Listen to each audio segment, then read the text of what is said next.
تو ہم نے اب دیکھیں نا شیطان کو تو یہ نہیں ہے نا، یہ اللہ تعالیٰ نے اختیار تو نہیں دیا ہوا کہ وہ کسی کے اوپر کوئی تکلیف لا سکتا ہے۔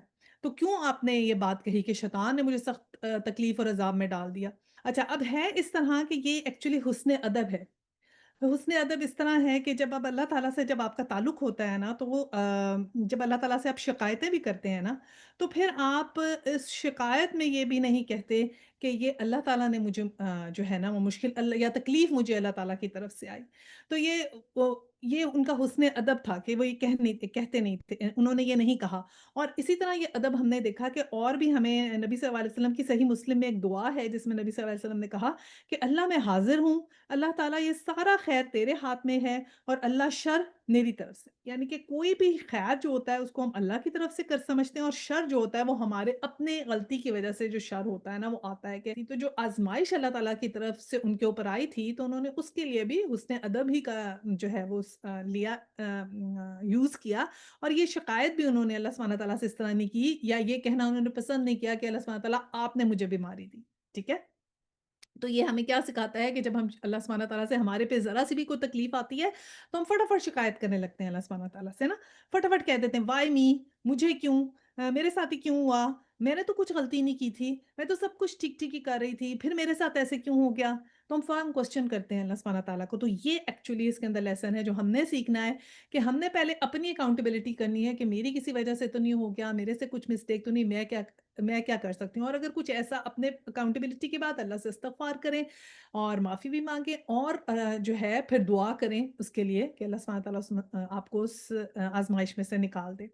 اچھا اور پھر کیا ہوا، اللہ سبحانہ تعالیٰ نے جب انہوں نے اللہ سبحانہ تعالیٰ کو پکارا، ان سے دعا کی تو اللہ سبحانہ تعالیٰ نے انہیں کہا کہ اپنا پاؤں زمین پہ مارو، اور یہ ٹھنڈا پانی نہانے کے اب آپ اتنے بیمار تھے اور اس قدر آپ کے اوپر آپ کو اسکن کی بیماری ہو گئی تھی اور آپ کی جو تھی نا جو آپ کی شریک حیات تھیں وہ جا کر آپ کے لیے جو تھی کام کاج کرتی تھیں شہر میں، اور پھر آپ کے لیے جو تھا نا وہ لے کر آتی تھی کھانا وانا اور اس طرح نا، تو وہ آپ کے لیے ہر قسم کا وہ خیال رکھتی تھی، ایون یہ تھا کہ آپ جو تھے آپ کو اٹھانا بٹھانا اس قسم مطلب آپ کا جو تھا حال تھا کہ اٹھا اٹھا بیٹھا بھی آپ سے صحیح طریقے سے نہیں جاتا تھا، آپ اس قدر بیمار تھے تو وہ اس میں بھی آپ کی ہیلپ کرتی تھی نا۔